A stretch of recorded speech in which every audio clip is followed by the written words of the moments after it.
Beef noodle soup for your empty stomach. Easy, simple, and delicious. Ayan, hello mga kaibigan. Magluluto po tayo ngayon ng beef noodle soup, Vietnamese soup. Ayan.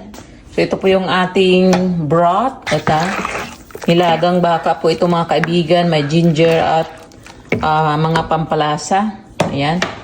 Then ito yung ating mga ingredients. Ayan. Ito steak to. Medium rare. Then yung ating pa-noodles. Meron tayo ditong dalawang klase ng bell pepper, yellow at orange. Then sweet onions, lots of cilantro. Wala lang tayong bean sprouts at basil. Pero meron akong dry. Pero ayos na to. Nagkikrib kasi ako ng soup. Ayan. Dito lang to. Maglagay lang tayo. Ito isa kaming bowl ni Habi. Yan yung ating rice noodles pala itong gamit natin. Sweet onions, ang dami. Yan, kailangan wala kasi tayong yung bean sprouts, kaya sweet onions na lang ang gamitin ko. Yung isang extra large na sweet onions. Yan. Dami niya.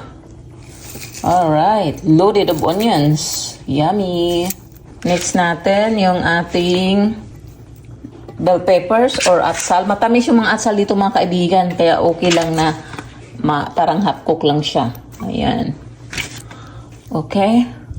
Then next, ang daming cilantro. Grabe siya.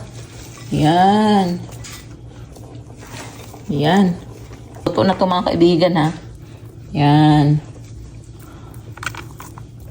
Ganito po ang lagay ko na lahat yung para mas masarap. Alright. Okay. Loaded ng steak. Loaded of cilantro, loaded lahat. Lahat loaded. Luto na po kasi itong steak mga kaibigan. Hindi ako mawala ng steak. Kaya,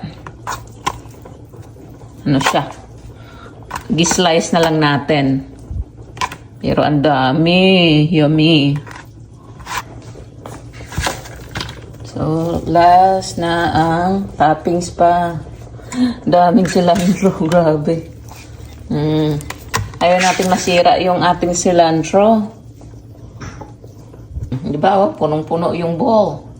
Loaded to mga kaibigan. Good for 2 person or 3 person yung isang bowl. Ang laki po kasi ng natin, mangkok. Lagyan na natin ng ating sabaw. Yung baka, nilagang baka.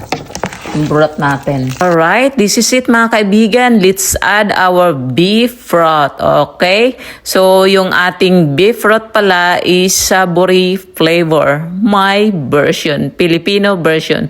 Because usually, the beef noodle soup mga kaibigan in the Vietnamese restaurant, the broth is a little bit sweet, but Habi and I doesn't like that kind of sweetness. That's why I make my own version, savory version, Filipino style, Ana style. Ayan po. So as you can see, I don't have basil, green onions, and bean sprouts, but that's okay as long as you have cilantro, then lots of bell peppers, sweet onions, you are good to go. Ayan, that's it. Thank you for watching. Bye!